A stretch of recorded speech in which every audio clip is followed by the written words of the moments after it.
والسلام على رسول الله أما بعد فأعوذ بالله من الشيطان الرجيم بسم الله الرحمن الرحيم حاميم تنزيل الكتاب من الله العزيز الحكيم ما خلقنا السماوات والأرض وما بينهما إلا بالحق وأجل مسمى والذين كفروا عما أنذروا معرضون اللهم صل على محمد النبي الأمي وعلى آله وأصحابه وبارك وسلم۔ پارہ نمبر 26 کا آغاز ہے، سورہ الاحقاف ہے۔ اس سورت کے آغاز میں اللہ رب العزت نے قرآن مجید کے نازل ہونے کی بات کی ہے۔ اللہ فرماتے ہیں حامیم، یہ حروف مقطعات ہیں، ان کا معنی اللہ نے نہیں بتایا، اللہ کے علم کی برتری قائم رہے گی انشاءاللہ۔ تو فرمایا تنزیل الکتاب من اللہ العزیز الحکیم، یہ کتاب قرآن مجید نازل کی گئی ہے اللہ کی طرف سے جو عزیز بھی ہے اور حکیم بھی ہے۔ عزیز غالب ہے جس پر کوئی غالب آ نہیں سکتا، اور حکیم حکمت سے ہے، یعنی وہ اپنے ہر کام کو نہایت اچھے طریقے سے اور حکمت کے ساتھ کرتا ہے۔ فرمایا ما خلقنا السماوات والارض وما بینہما الا بالحق، آسمان اور زمین اور ان دونوں کے درمیان جو کچھ مالک نے تخلیق کر رکھا ہے، یہ سب کچھ رب العزت نے حق کے ساتھ پیدا کیا ہے۔ وَأَجَلٍ مُّسَمَّى، اور یہ سب کچھ ایک مقررہ مدت تک ہے۔ قیامت آئے گی تو سب کچھ ختم ہو جائے گا، اس کی ایک مدت ہے اور مدت صرف اللہ جانتا ہے۔ وَالَّذِينَ كَفَرُوا عَمَّا أُنذِرُوا مُعْرِضُونَ، اور جو کافر لوگ ہیں، جو منکر لوگ ہیں، انہیں قیامت کے دن سے ڈرایا جاتا ہے اور وہ اس سے منہ موڑے ہوئے ہیں۔ تو اللہ کہتے ہیں قُلْ أَرَأَيْتُمْ مَا تَدْعُونَ مِن دُونِ اللَّهِ، بتائیے اے میرے پیغمبر محمد صلی اللہ علیہ وسلم، ان لوگوں سے کہیے، مکہ والوں سے کہیے، أَرَأَيْتُمْ مَا تَدْعُونَ مِن دُونِ اللَّهِ، بھلا بتلاؤ تو تم اللہ کو چھوڑ کے کسے پکارتے ہو؟ اللہ کو چھوڑ کے تم کسے پکارتے ہو؟ ارونی ماذا خلقوا من الارض، مجھے دکھاؤ تو صحیح انہوں نے زمین کا کون سا ٹکڑا پیدا کیا ہے۔ ہاں جی، ام لہم شرک فی السماوات، یا آسمان بناتے وقت وہ شریک ہوئے ہیں؟ زمین کا کون سا ٹکڑا پیدا کیا ہے یا آسمان بناتے وقت شریک ہوئے ہیں؟ ایتونی بھی کتاب من قبل ھذا، کوئی لکھی ہوئی دستاویز لے کے آؤ نا، کوئی دلیل سے بات کرو نا، منہ زبانی باتیں کیے جا رہے ہو، کوئی دلیل لے کے آؤ۔ ایتونی بھی کتاب من قبل ھذا، ہاں جی، کوئی پروف لے کے آؤ، دلیل لے کے آؤ۔ او آثارت من علم، یا کوئی پکی بات کرو، ان کنتم صادقین، اگر سچے ہو تو پھر کچھ لے کے آؤ، خالی باتیں نہیں کرو۔ وَمَنْ أَضَلُّ مِمَّنْ يَدْعُو مِن دُونِ اللَّهِ، اس سے بڑا کون گمراہ ہو سکتا ہے جو ایسی ذات کو پکارے جو اللہ کے علاوہ ہے، مَن لَا يَسْتَجِيبُ لَهُ إِلَى يَوْمِ الْقِيَامَةِ، اگر یہ قیامت تک اسے بلاتا رہے تو وہ اس کی نہیں سنے گا، اس کی بات کا جواب بھی نہیں دے گا۔ مزید فرمایا وَهُمْ عَنْ دُعَائِهِمْ غَافِلُونَ، جن کو تم اپنے حاجت روا سمجھتے ہو، اپنے مشکل کشا سمجھتے ہو، اپنی بگڑیاں بنانے والے سمجھتے ہو، وہ تو تمہاری دعاؤں سے بھی غافل ہیں۔ جب بندہ فوت ہوتا ہے تو فوت ہونے کے بعد تمہاری باتیں سنتا ہے؟ نہیں نہ سنتا، وہ ابھی تو ادھر ہی ہوتا ہے، فوت نہیں ہوا ہوتا۔ سکرات الموت، جب موت کی حالت طاری ہوتی ہے، فرشتے آ چکے ہوتے ہیں، روح انہوں نے ابھی نکالنی ہوتی، تو اسے تو وہ فرشتے نظر آتے ہیں، ہم اس وقت نظر نہیں آتے، بعد میں تو کدھر سے آئیں گے نا، ابھی تو وہ زندہ ہے، ابھی تو زندہ ہے، ہمیں دیکھ رہا ہے، ہماری باتیں بھی سن رہا ہے، اور پھر بھی اس کو ہماری کسی بات کا پتہ نہیں چلتا، اس کی ساری توجہ ان فرشتوں کی طرف ہوتی ہے جو اس کی روح نکالنے کے لیے آئے ہوتے ہیں۔ ہاں جی، یہ آخری زندگی کا حال ہے. اور جب موت آ جائے گی، یہ سماعت، بصارت، دل، دماغ، ہر چیز ڈیڈ، پھر وہ کدھر سے سنے گا؟ تو یہ انسان کی حقیقت ہے جسے ماننا چاہیے، اس کے بغیر گزارا نہیں ہے. وَإِذَا حُشِرَ النَّاسُ كَانُوا لَهُمْ أَعْدَاءً، جب میدان محشر میں یہ سارے لوگ جمع ہوں گے، پیر مرید دونوں برادریاں، پیر مرید دونوں برادریاں جب میدان محشر میں جمع ہوں گے، کانوا لہم آدان، اللہ خود بتا رہے ایک دوسرے کے دشمن ہوں گے. کانوا لہم آدان، آدا عدو کی جمع ہے، عدو دشمن کو کہتے ہیں. ہاں جی، جب جمع کیا جائے گا لوگوں کو تو یہ پیر مرید دونوں برادریاں ایک دوسرے کے دشمن ہو جائیں گے. وَكَانُوا بِعِبَادَتِهِمْ كَافِرِينَ، اور جتنے پیر ہیں، بزرگ ہیں، اولیاء اللہ ہیں، جن کو تم اپنے حاجت روا مشکل کشا سمجھتے ہو، تمہاری دعاؤں کے منکر ہو جائیں گے. اللہ خود بتا رہے ہیں. وَكَانُوا بِعِبَادَتِهِمْ كَافِرِينَ، یہ عبادت سے مراد دعا ہے، پکارنا ہے، بلانا ہے. یہ عبادت سے مراد رکوع سجود نمازیں نہیں ہیں. سمجھ رہے ہو بات کو؟ وہ ان کی عبادت کے منکر ہوں گے، یعنی ان کو بلانے اور پکارنے کے منکر ہوں گے. ورنہ کسی کے لیے کوئی نماز تھوڑی پڑھتا ہے. جتنا مرضی گمراہ ہو، کسی کو سجدہ تو نہیں کرتا، نماز تو نہیں پڑھتا نا اس کے لیے. نماز صرف اللہ کے لیے پڑھتے. تو یہ جو عبادت ہے جس کا ذکر یہاں ہے، اس سے مراد بلانا، پکارنا، اپنی حاجات ان کے آگے رکھنا، اس کو رب العزت عبادت کہہ رہے ہیں. اور سچی بات ہے، یہ سب سے بڑی عبادت ہے. امام کائنات محمد کریم صلی اللہ علیہ وسلم ارشاد فرماتے ہیں، الدعاء هو العبادہ، الدعاء هو العبادہ، دعا ہی عبادت ہے، دعا ہی عبادت ہے. یعنی یہ اللہ کو پکارنا، اس کے سامنے اپنی ضروریات پیش کرنا، اسے اپنا مالک سمجھنا، یہ پراپرلی عبادت ہے. اور اس دن یہ پیر برادری اپنے مریدوں کی اس عبادت کے منکر ہو جائیں گے. اور اس کے بعد اللہ فرماتے ہیں، وَإِذَا تُتْلَى عَلَيْهِمْ آيَاتُنَا بَيِّنَاتٍ، اور جب ان پر ہماری واضح آیات تلاوت کی جاتی ہیں، قَالَ الَّذِينَ كَفَرُوا لِلْحَقِّ لَمَّا جَاءَهُمْ، کافروں نے حق کے بارے میں کہا جب حق ان کے پاس آ گیا، کیا کہا؟ هَذَا سِحْرٌ مُبِينٌ، یہ تو کھلم کھلا جادو ہے، یہ تو کھلم کھلا جادو ہے، ہم نہیں مانتے. تو پیغمبر نے کہا، ام یقولون افترا، اللہ کہتے ہیں کیا یہ کہتے ہیں کہ محمد صلی اللہ علیہ وسلم نے قرآن اپنی طرف سے بنا لیا ہے، اللہ کی کلام نہیں ہے؟ مکے والے یہی کہتے تھے نا کہ محمد جو ہے وہ اپنی طرف سے سناتے ہیں. صلی اللہ علیہ وسلم کہتے تھے یہ اللہ کی کلام نہیں ہے، یہ تو جادو ہے، جادو جو محمد صلی اللہ علیہ وسلم نے جادو لوگوں پہ کیا ہوا ہے، یہ اللہ کی کلام نہیں ہے. تو اللہ کہتے ہیں ام یقولون افترا، یہ مکے والے کہتے ہیں کہ محمد نے اپنی طرف سے گھڑ لیا ہے. تو اللہ کہتے ہیں پیغمبر سے، کل آپ ان سے کہہ دیجئے، ان افتریتہ فلا تملکون لی من اللہ شیئا، اگر میں نے ایسا کر لیا ہے جیسے تم کہہ رہے ہو، تمہاری بات مان لیں، تو پھر مجھے اللہ سے کون بچائے گا؟ تو میری قبر تسی تے نہیں آ کے چھڈانا مینوں، کی کہندے ہو؟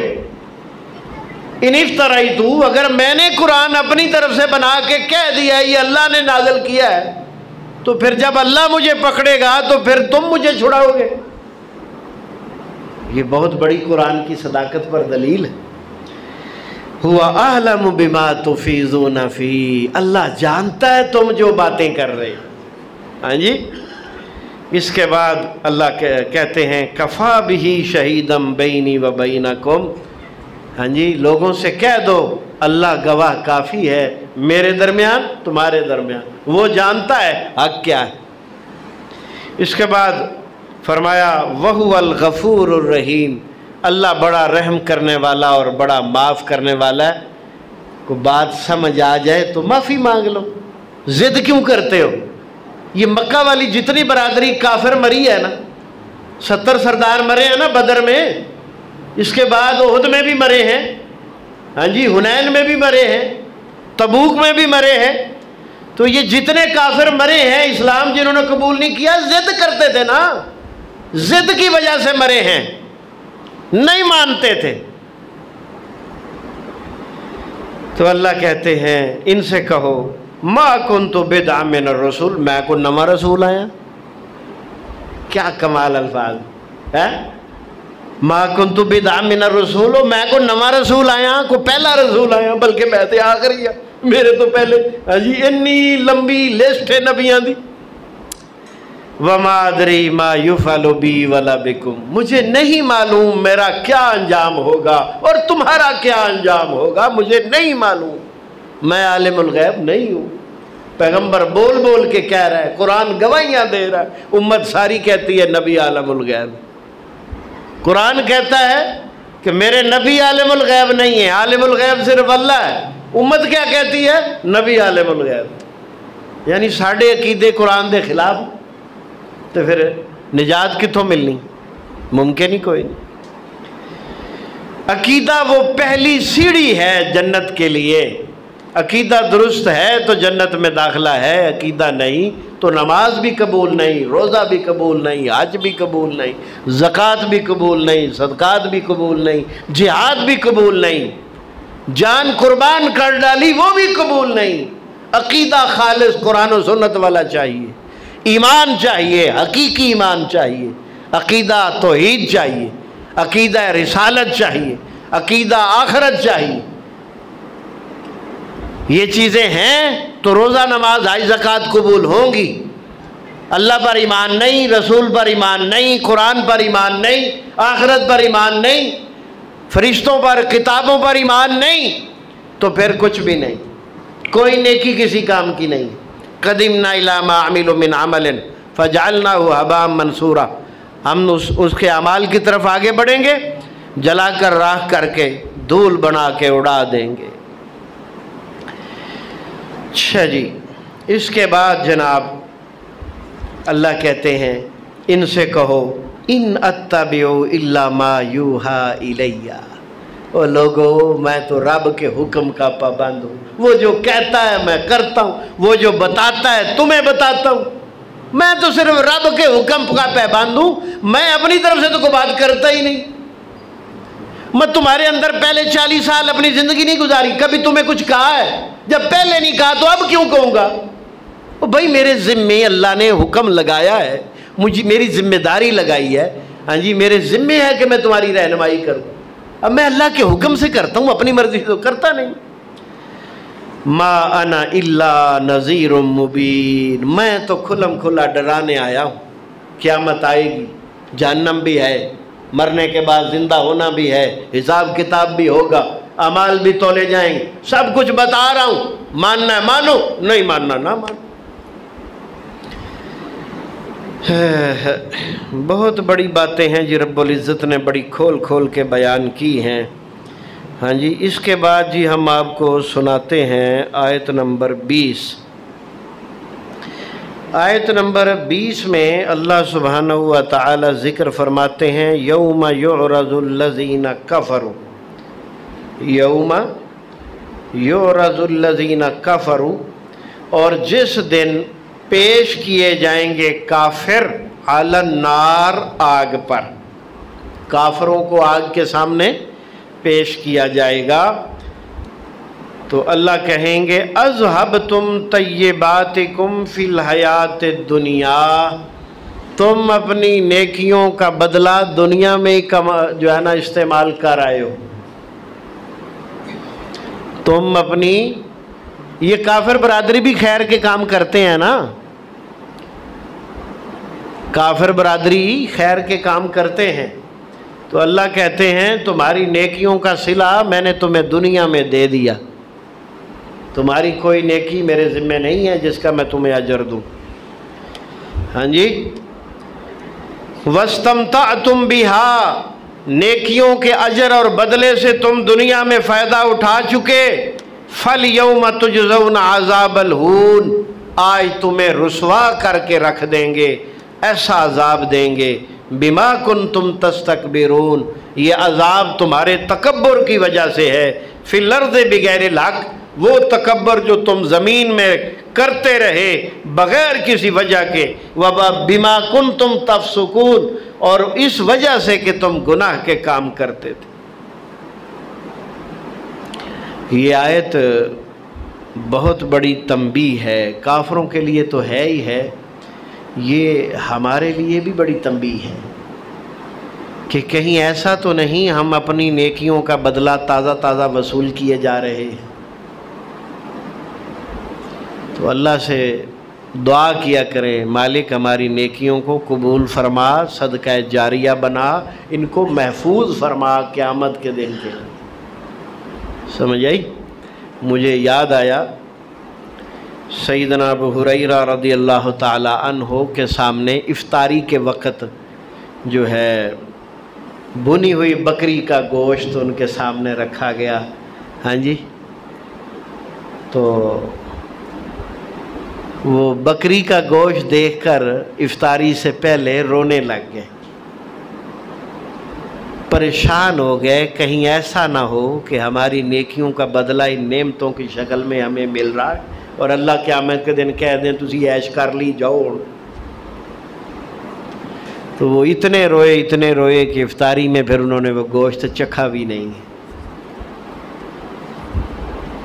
تو صحابہ کرام یہ چھوٹی چھوٹی باتوں پہ بڑا پریشان ہو جایا کرتے تھے. تو یہ پریشان ہونے والی بات ہے. آج کل اگر ہم غور سے دیکھیں تو یقین مانیے ہم میں سے ہر شخص بادشاہوں جیسی زندگی گزار رہا ہے. غریب ہے، امیر ہے، جیسا بھی ہے. پرانے دور میں یہ سہولتیں بادشاہوں کو مصور ہوتی تھی اور آج ہم میں سے ہر بندے کو سہولت ہے. ہم میں سے کون بندہ ہے جس کے پاس پورا سال صرف ایک سوٹ ہو؟ کوئی بھی نہیں ہے. وہ 4 5 6 سوٹ تو ہوتے ہیں کہ نہیں؟ گھر بھی اپنے ہیں، سواریاں بھی ہیں، روزانہ کھا کے سوتے ہیں. ہاں جی.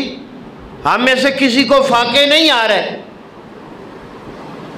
کوئی فاقوں سے گزار رہا ہے زندگی؟ کوئی بھی نہیں ہے. غریب سے غریب روز پیٹ بھر کے کھا رہا ہے. وہ ہم تو بادشاہوں جیسی زندگی گزار رہے ہیں. تو خطرے والی بات ہے کہ ہمارے ساتھ بھی ایسا معاملہ نہ ہو جائے. تو اللہ سے معافی مانگنی چاہیے، دعا کرنی چاہیے، مالک میں یہ نیکی تیری رضا کے لیے کر رہا ہوں، اس کو محفوظ فرما لے قیامت کے دن کے لیے. اللہ تعالی ہمیں اس کی توفیق عطا فرمائے. اس کے بعد جی ہم آپ کو سورہ محمد کے ایک مقام ہے آیت نمبر 15 وہ سنانا چاہتے ہیں. یہ سورت ہمارے پیغمبر محمد کریم صلی اللہ علیہ وسلم کے مبارک اسم گرامی پر ہے اور اس میں جنت کا تذکرہ ہے اور بڑا کمال ہے. اللہ فرماتے ہیں مثل الجنت التی وعد المتقون، جنت کی مثال وہ جنت جو متقین سے وعدہ کی گئی ہے. فیہا انہار من ماء غیر آسن، اس میں ہم نے اپنے مومن بندوں کے لیے نہریں بنائی ہیں پانی کی، غیر آسن جو پانی کبھی بدبودار نہیں ہوتا. نہر کا پانی اگر کھڑا ہو جائے تو اس میں بھی بدبو آ جاتی، چلتا رہے تو پھر تو کچھ نہیں ہوتا، رک جائے تو بدبو آ جاتی. تو یہ جنت کے نہریں جو ہیں ان کا پانی صاف شفاف ہوگا اور اس میں کوئی بریک نہیں آئے گی، رکاوٹ نہیں آئے گی، لہذا وہ بدبودار بھی نہیں ہوگا. وَأَنْهَارٌ مِّن لَبَنٍ، سبحان اللہ، اور دودھ کی نہریں ہوں گی. ہاں جی 200 روپے کلو لوہے دیاں مجھاں دا دودھ پینا لے ہو. میں ٹھیک ہے لوہے دیاں مجھاں دا دودھ پینا لے ہو ہے، دودھ دا قطرہ ہی کوئی نہیں، مشیناں دے کیمیکل دا بڑھا کے لے آندے نے. 100 روپے دا ہاں جی گڑوی تے نال ایک گڑوی مفت لوہے دی مجھ ہی دے سکتی. ہاں جی بچیا کرو یہ جا دودھ تو. جہاں یقین ہو وہاں سے دودھ لیں. ایسا دودھ نہ لیا کریں جو 100 روپے میں ایک گڑوی اور ایک گڑوی مفت بھی مل رہا ہے۔ اللہ ہدایت عطا فرمائے، یہ ہماری صحت کو برباد کر رہے ہیں۔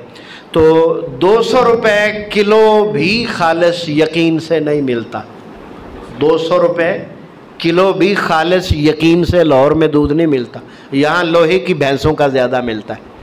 تو بہرحال اللہ ہم پر رحم فرمائے۔ تو جنت میں بھینسوں والا رولا ہی نہیں ہے، رب نے نہر ہی چلا دی۔ ہاں جی، ہر جنتی دی اپنی جناب دودھ دی نہر ہے، جدھر مرضی کھچ کے لے جاؤ۔ انہیں کہنا یا اللہ یہ میری نہر ادھروں انج کر دے، یہ میری نہر ادھروں انج کر دے، بس نہر ادھر نو ٹر پینی۔ سبحان اللہ العظیم۔ فرمایا لم یتغیر طعمو، ایسا کمال دودھ جس کا ذائقہ کبھی تبدیل نہیں ہوگا۔ دودھ کا ذائقہ شاید آپ کو یاد بھی نہیں ہوگا۔ دودھ کا ذائقہ اگر آپ نے حقیقی ذائقہ چیک کرنا ہے تو اس کے دو ہی طریقے ہیں، بھینس کے تھنوں سے دودھ نکل رہا ہو اور اسی وقت آپ اسے پی لیں، یا ڈائریکٹ اپنے منہ میں دھار مار لیں، یا اسی برتن سے اسی وقت نکال کے پی لیں، تو آپ کو دودھ کا اصل ذائقہ سمجھ آئے گا۔ وہ اتنا میٹھا ہوتا ہے اور اتنا کمال ہوتا ہے کہ اس کا مقابلہ نہیں۔ تو فرمایا جنت میں تمہارے لیے دودھ کی نہریں ہوں گی جس کا ذائقہ کبھی تبدیل نہیں ہوگا۔ تیسری نہر وَانْهَارٌ مِّن خَمْرٍ، شراب کی بھی نہر ہوگی، کمال ہے، شراب کی بھی نہر، لذت للشاربین، جنی پیو گے اتنا زیادہ سواد آئے گا۔ دنیا کی جو شراب ہے یہ جب پی جاتی ہے تو دماغ ہی الٹا ہو جاتا ہے، ہاں جی، کچھ سمجھ نہیں آتی کیا بول رہا ہے، کیا کہہ رہا ہے، کیا کر رہا ہے، دماغ الٹا ہو جاتا ہے، انسان کا جو سسٹم ہے وہی ختم ہو جاتا ہے۔ تو جنت میں ایسا نہیں ہوگا، ہاں جی، لذت للشاربین، جتنی پیو گے اتنا زیادہ مزہ آئے گا، اور ولا ینزفون، اس سے سر درد نہیں ہوگا، سر چکرائے گا نہیں، خراب نہیں ہوگا، اور یہ ملے گی اسے جو دنیا میں نہیں پیتا تھا۔ اے پکی گل جو دنیا میں شراب نہیں پیتا تھا جنت والی نہر اسے ملنی ہے، جو دنیا میں پیتا تھا وہ جنت کی شراب اسے نہیں ملے گی، یہ سزا ہے اس کے لیے۔ وہ جنت میں چلا بھی گیا تو جنت میں شراب نہیں پیے گا۔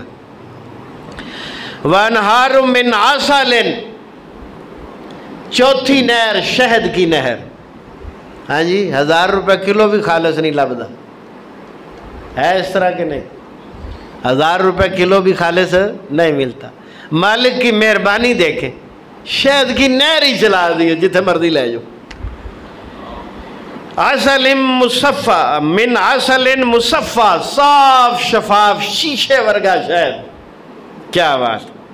وَلَهُمْ فِيهَا مِن كُلِّ الثَّمَرَاتِ، جنتیوں کے لیے ہر قسم کے پھل ہوں گے، وَمَغْفِرَةٌ مِّن رَبِّهِمْ، اور رب کی بخشش ہوگی، کمان ہوا خالد فی النار، اور جس کو 4 نہریں مل جائیں، باغات مل جائیں اور حوریں مل جائیں، وہ اور جو جہنم میں ہمیشہ رہے گا برابر ہو سکتے؟ نہیں ہو سکتے۔ کیسے برابر ہو سکتے؟ جو جہنم کا عذاب جھیل رہا ہے اور یہ 4 نہریں لے کے مزے کر رہا ہے، ہاں جی۔ وَسَقُوا مَاءً حَمِيمًا، اور جہنمیوں کو گرم کھولتا ہوا پانی پلایا جائے گا، فَقَطَّعَ أَمْعَاءَهُمْ، تو وہ ان کی آنتیں کاٹ کر رکھ دے گا۔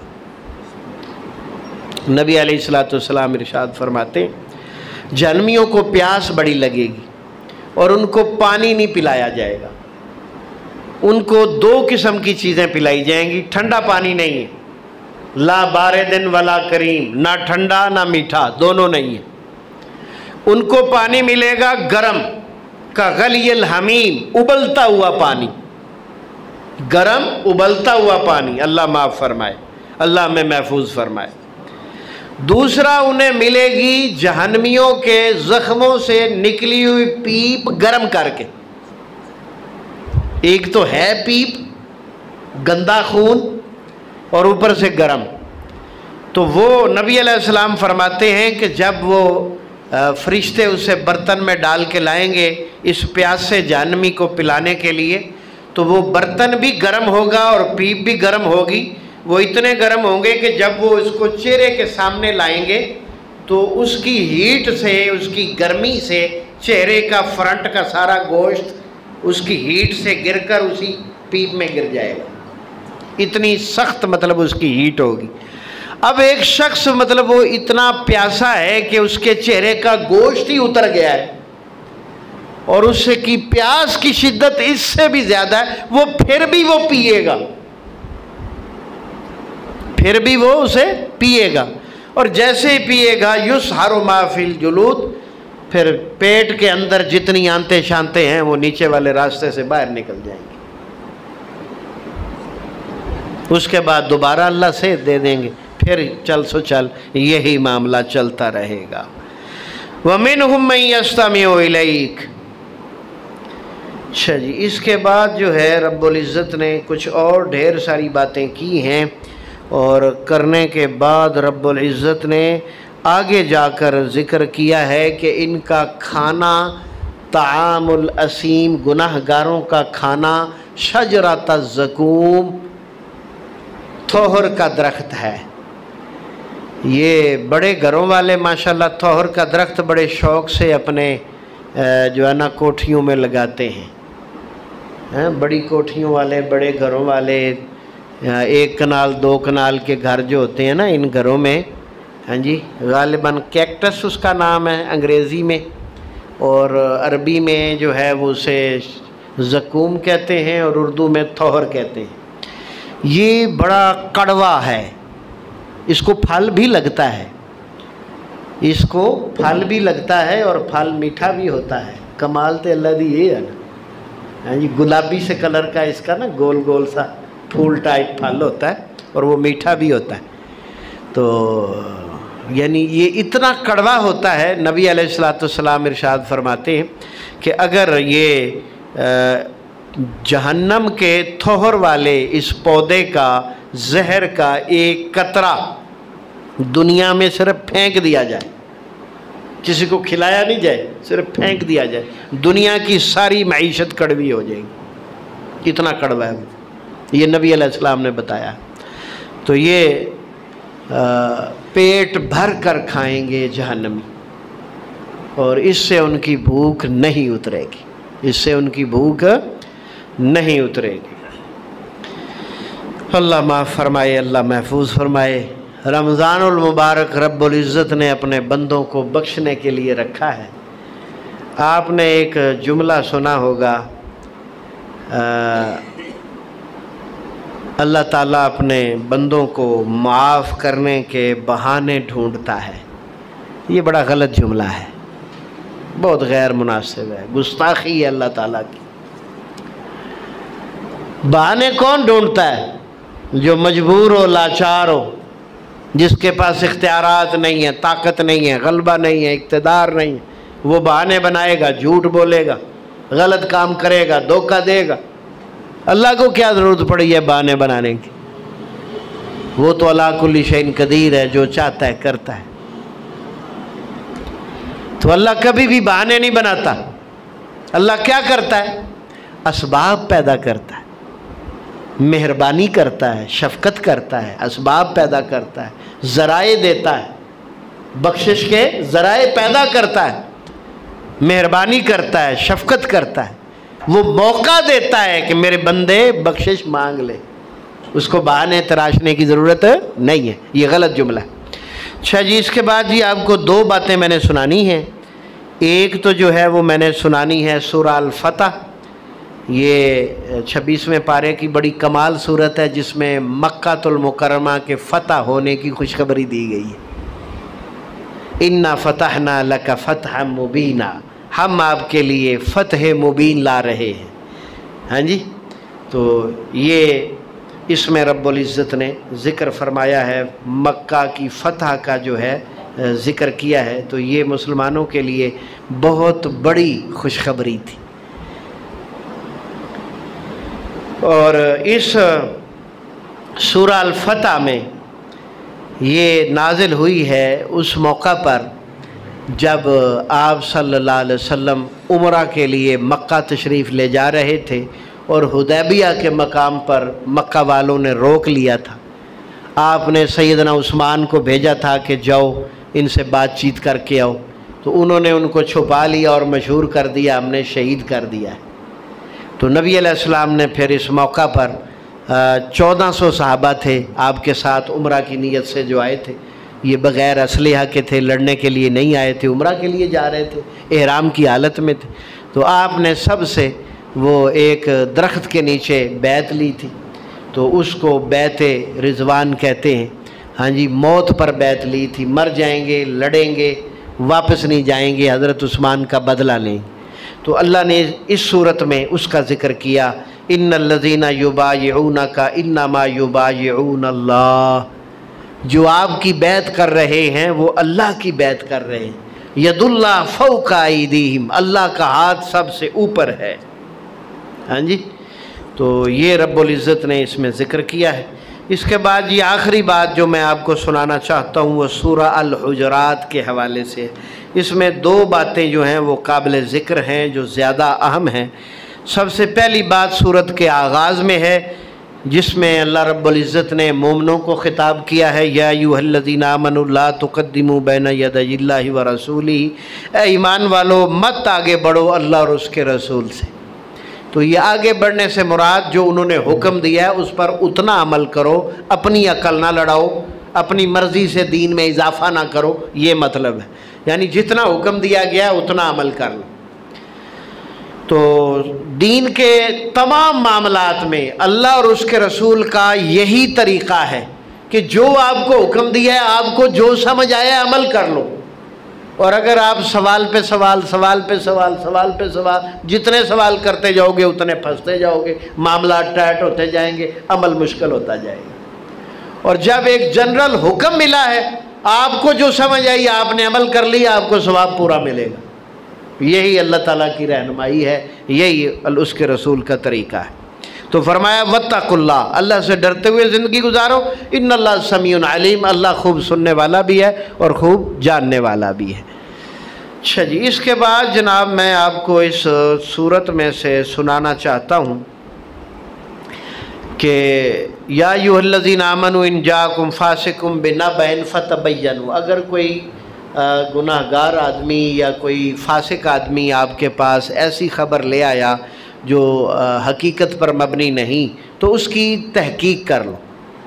یعنی آپ کو معلوم نہیں حقیقت کیا ہے تو تحقیق کر لو، اور ایسا نہ ہو کہ بعد میں تمہیں نادم ہونا پڑے۔ تو اس کی بیک پر ایک کافی بڑا واقعہ ہے جو میں اس وقت سنانا نہیں چاہتا، اور اس کے آخر میں رب العزت نے فرمایا انما المؤمنون اخوہ، مومن تمام بھائی بھائی ہیں، فاصلحوا بین اخویکم، اپنے بھائیوں میں صلح کروا دیا کرو جب وہ لڑ پڑیں۔ واتقوا اللہ، اللہ سے ڈرتے ہوئے زندگی گزارو، لعلکم ترحمون، تاکہ تم پر رحم کیا جائے۔ تیسری مرتبہ پھر ارشاد فرمایا یا ایھا الذین آمنوا، اے ایمان والو، لا یسخر قوم من قوم، کوئی قوم کسی قوم کا مذاق نہ اڑائے۔ جیسے ہمارے ہاں پٹھانوں کے خلاف لطیفے مشہور ہیں، تو اللہ اسے منع کر دے۔ ہاں جی، اور آپ پٹھانوں کے پاس جائیں گے تو وہ پنجابیوں کے سنائیں گے۔ ہاں جی، ایسے ہی ہوگا نا، ایک قوم دوسری قوم کا مذاق اڑاتی ہے نا، اور اسی طرح وہ جو سردار برادری ہے ان کے بارے میں بھی بڑے لطیفے مشہور ہیں۔ تو یہ کوئی قوم کسی قوم کا مذاق نہ اڑائے، اللہ اس سے منع فرما رہے ہیں۔ اور اسی طرح فرمایا کہ کوئی مرد کسی مرد کا جو ہے وہ مذاق نہ اڑائے، کوئی عورت کسی عورت کا مذاق نہ اڑائے، کیونکہ جس کا مذاق اڑا رہے ہیں تمہیں کیا پتہ وہ اللہ کو بڑا محبوب ہو۔ ہر بندے کا اللہ سے اپنا خاص تعلق ہے۔ تم سمجھ رہے ہو وہ نکما آدمی ہے، تم سمجھ رہے ہو وہ بے دین ہے، بے عمل ہے، اور وہ تو اللہ جانتا ہے وہ کتنا عمل کرتا ہے اور اللہ کو وہ کتنا پیارا ہے۔ ہاں جی، تم اسے حقیر سمجھ رہے ہو اور وہ اللہ کا محبوب ہو، تو یہ مسئلہ تمہارے گلے پڑ جائے۔ تو اس لیے کبھی کسی کا مذاق نہ اڑاؤ۔ ولا تلمزوا انفسکم، ایک دوسرے کو تانے بھی نہیں دینے۔ ولا تنابزوا بالالقاب، الٹے نام بھی نہیں لینے۔ عبداللہ کو دلہ کہتے ہیں، نام کس کا بگڑا؟ اللہ کا۔ ہاں جی، چنگا بھلا کالا بندہ انہوں چٹا کہی جاندے نے، تے چٹے نو کالا کہی جاندے نے، حیرت والی گل۔ ہاں جی، او اللہ دی بندی بیچاری چھوٹی جی ایسی تو انہوں گڑیا آکھیا، وہ 70 سال دی ہجے بھی گڑیا ہی۔ ہاں جی، تو یہ جو نام ہیں یہ انسان کو گھر کے جو ذمہ داران ہوتے ہیں ان کو خود اہتمام کرنا پڑتا ہے۔ اب میرے 2 بیٹے ہیں اور دونوں کے نام مشکل ہیں، ایک کا نام حذیفہ ہے، دوسرے کا نام خزیمہ ہے۔ عام بندے کو یہ نام کیا، ڈاکٹروں کو بھی نہیں لکھنے آتے، وہ سپیلنگ پوچھ کر لکھتے ہیں کہ اس کے نام کے سپیلنگ کیا ہے، ہاں جی۔ لیکن میرے بیٹوں کے غلط نام نہیں ہے، کوئی الٹا نام نہیں، نہ چھوٹا نہ بڑا، کسی قسم کا کوئی نہیں۔ میرے ابا جی کو اتنے پڑھے لکھے آدمی نہیں تھے، وہ ان کا نام نہیں بول سکتے تھے، اس کے باوجود انہوں نے کوئی الٹا نام نہیں رکھا، ہاں جی۔ تو اس کی وجہ کیا ہے کہ ہم الٹا نام خود بولتے نہیں ہیں۔ یہ شروع ماں باپ سے ہوتا ہے، ماں باپ بہن بھائی یہی کام خراب کرتے ہیں، باقی برادری بعد میں شروع ہوتی ہے۔ تو جب ماں باپ ڈٹ جائیں کہ اس کا کوئی الٹا نام نہیں لینا تو پھر کوئی اور کیوں لے سکتا ہے؟ سمجھ رہے ہیں بات کو؟ تو اللہ تعالیٰ نے اس بات سے سختی سے منع کیا ہے، وَلَا تَنَابَزُوا بِالْأَلْقَابِ، الٹے ناموں سے نہیں پکارنا، بِئْسَ الِاسْمُ الْفُسُوقُ بَعْدَ الْإِيمَانِ، ایمان لانے کے بعد سب سے برا کام ہے، ایمان لانے کے بعد سب سے برا کام ہے۔ وَمَن لَّمْ يَتُبْ، اور جو توبہ نہیں کرتا، فَأُولَٰئِكَ هُمُ الظَّالِمُونَ، تو وہ ظالم ہے۔ اس کے بعد ایک بہت بڑی بات 5ویں دفعہ پھر کہا، یا ایھا الذین آمنوا، اے ایمان والو، اجتنبوا کثیرا من الظن، بدگمانی سے بچ جاؤ، فإن بعض الظن اسم، کیونکہ بعض بدگمانی گناہ بن جاتی۔ ولا تجسسوا، جاسوسی نہ کیا کرو ایک دوسرے کی، ایویں ایک دوسرے پیچھے لگے ہوئے، ایویں نہ لینا نہ دینا، نہ گل نہ بات، جناب او کی کر رہا ہے، او کیوں بیٹھا ہے، او کی کہہ رہا ہے، او کی کر رہا ہے، بھئی تینوں کی لگے، تو اپنا کام کر۔ خواہ مخواہ دوسرے کے پیچھے پڑے ہوئے ہیں، خواہ مخواہ کوئی وجہ بھی نہیں ہے۔ تو اللہ کہتے ہیں ولا تجسسوا، کوئی جاسوسی نہیں کرنی، کوئی ٹو نہیں لگانی، کسی کی خواہ مخواہ خبر نہیں لینی۔ اس کے بعد مزید فرمایا ولا یغتب بعضکم بعضا، ایک دوسرے کی پیٹھ پیچھے اس کے خلاف باتیں نہیں کرنی، جسے غیبت بھی کہتے ہیں، چغلی بھی کہتے ہیں۔ اللہ فرماتے ہیں یحب احدکم یاکل لحم اخیہ میتا، کیا تم اپنے مردہ بھائی کا گوشت کھانا چاہو گے؟ غیبت کرنے کا مطلب ہے مردہ بھائی کا گوشت کھانا، تو یہ کتنی بڑی بری بات ہے۔ فرمایا فکرہتم، یہ بات تمہیں اچھی نہیں لگے گی، واتقوا اللہ، تو پھر اللہ سے ڈرو۔ اور یاد رکھیے غیبت ایک انسان سے تعلق رکھتی ہے، جس کی آپ غیبت کر رہے ہیں اس سے معافی مانگنا بنتا ہے۔ اگر گناہ سے بچنا ہے تو اس سے معافی مانگنی، اس کو بتانا ہے کہ بھائی میں نے تیری غیبت کی ہے، مجھے معاف کر دے، ٹھیک ہے؟ تو جب آپ معافی مانگیں گے تو وہ معاف کر دے گا، لیکن یہ حوصلہ کرنا پڑے گا، ورنہ پھر آخر میں چھترول تو ہوگی، اس سے تو پھر نہیں بچ سکتے۔ اب آپ کی مرضی، آخرت والی چھترول قبول کر لیں یا اس سے جا کے معافی مانگ لیں۔ یہ کھلی کھلی بات کر رہا ہوں میں، جس کی غیبت کی ہے اس سے معافی مانگنی پڑے گی، اگر معافی نہیں مانگتے تو آخرت میں اس کی سزا بھگتنی پڑے گی۔ تو اللہ کہتے ہیں کہ ایک دوسرے کی غیبت مت کرو۔ آخری بات، نبی علیہ السلام نے بدگمانی کے راستے بند کیے ہیں۔ اس کی ایک مثال آپ کو سناتا ہوں۔ آپ صلی اللہ علیہ وسلم اعتکاف پر تھے، آپ کی ازواج مطہرات آپ سے ملنے آئیں، سلام کر کے وہ جاتی رہیں، سیدہ صفیہ کو آپ نے روک لیا، کوئی ضروری بات ان سے کرنی ہوگی، کرتے کرتے مسجد کے دروازے تک ان کو چھوڑنے کے لیے آئے۔ رات کا ٹائم تھا، عشاء کے بعد اور رات کے درمیان کا ٹائم تھا۔ سامنے گلی سے 2 صحابی گزرے، پہلے تو وہ نارمل روٹین سے چلتے آ رہے تھے، جب ان کی نظر پڑی نبی علیہ السلام پر تو وہ پھر رفتار تھوڑی تیز کر کے گزرنا چاہ کہ ہمارے کانوں میں آپ کی باتیں نہ پڑیں، یہی اچھے بندے کی علامت ہوتی ہے۔ تو وہ جیسے ہی چلتے ہوئے مسجد کے عین سامنے آئے تو امام کائنات صلی اللہ علیہ وسلم نے حکم فرمایا اعلی رسلکما، یہیں ٹھہر جاؤ۔ وہ ٹھہر گئے، کہا میں محمد ہوں، یہ میری بیوی صفیہ ہے، اب تم جا سکتے ہو۔ میں محمد ہوں، یہ میری بیوی صفیہ ہے، اب آپ جا سکتے ہیں۔ تو اس طرح تعارف کروانا وہ دونوں صحابیوں کو بڑا عجیب لگا اور وہ بڑے سخت پریشان ہوئے، کہنے لگے اللہ کے رسول، ہم نے کوئی اشارہ کیا، کوئی بات کی، کوئی حرکت کی، آپ اس طرح تعارف کروا رہے ہیں۔ تو آپ صلی اللہ علیہ وسلم نے ارشاد فرمایا شیطان انسان کا دشمن ہے، اور ان شیطان یجری فی بنی آدم، یہ انسان کے جسم میں دوڑتا ہے کا مجرد دم، جس طرح خون دورہ کرتا ہے، خون پورے جسم میں گھومتا ہے نا، تو شیطان بھی گھومتا ہے۔ تو اب ہونا کیا تھا، اگر اللہ کے رسول تعارف نہ کرواتے تو انہوں نے مسجد کے دروازے سے گلی کی اس کونے تک نہیں پہنچنا تھا کہ شیطان نے پہنچ جانا تھا۔ وہ تو انہوں پتہ ہے اللہ دے نبی کہدے نال کھڑے سن، بس اتنا ہی کافی، اور کچھ کہنے کی لوڑ ہی کوئی نہیں، کیونکہ یہ بات عام نہیں ہے نا، اللہ کے نبی کے بارے میں ہے۔ ہاں جی، پتہ نہیں کس کے پاس کھڑے تھے، اتنا کہہ دینا ایمان کو برباد کرنے کے لیے کافی ہے۔ تو وہ صحابیوں کا ایمان تو گیا تھا نا۔ تو نبی علیہ السلام ہر شیطان کے راستے کو بند کرتے۔ تو اس کا مطلب یہ ہوا کہ جب ہم کسی ایسی حالت میں ہوں جسے دیکھ کر دیکھنے والا، سننے والا غلط مطلب سمجھ سکتا ہو، تو ہماری ذمہ داری ہے ہم خود وضاحت کریں کہ بھائی میری یہ مجبوری ہے، میرے ساتھ یہ مسئلہ ہے، میں اس وجہ سے اس حالت میں ہوں۔ جس طرح نبی علیہ السلام نے خود بتایا، رات کا ٹائم ہے، آدھی رات کا ٹائم ہے، کہا میں محمد ہوں، یہ میری بیوی ہے، تاکہ اس کے ذہن میں کوئی شک نہ آئے۔ لیکن ہمارے پاس جو ہے وہ ایسے موقع پر شیطان پہنچ جاتا ہے اور وہ کہتا ہے تو کسی دا ملازم ہے، تو کسی کو دانے لے کے کھانا ہے، تینوں کا دیاں وضاحتاں کرن دی لوڑ ہے، تو دا ہاں جی اپنا کانا ہے۔ تو یہ شیطانی باتیں ہیں، اسلام سے اس کا کوئی تعلق نہیں ہے۔ اللہ کے نبی کسی کے ملازم نہیں تھے، اللہ کے نبی کسی سے لے کے نہیں کھاتے تھے، اپنا کماتے تھے، اپنا کھاتے تھے۔ ہاں جی، اس کے باوجود اگر آپ وضاحت کر سکتے ہیں تو ہمارا زیادہ حق بنتا ہے۔ یہی تعلیم ہے نبی علیہ السلام کی کہ جب بھی آپ کسی ایسی حالت میں ہوں، دن کا ٹائم ہے، رات کا ٹائم، کوئی بھی ٹائم ہے، اور یہ انسان کو سمجھ آ جاتی ہے کہ یار جس حالت میں بیٹھا ہوں یا مجھے دیکھنے والا دیکھ رہا ہے یہ ٹھیک نہیں ہے اور وہ اس کا غلط مطلب لے گا، تو فوراً اس کو روکو، موقع پر بتاؤ کہ بھائی میری یہ مجبوری ہے، میرا یہ مسئلہ ہے، حقیقت یہ نہیں ہے، حقیقت یہ ہے۔ اس کو بتانا آپ کے ذمہ ہے، اور بالفرض اگر آپ نہیں بتاتے نتیجہ کیا ہوگا؟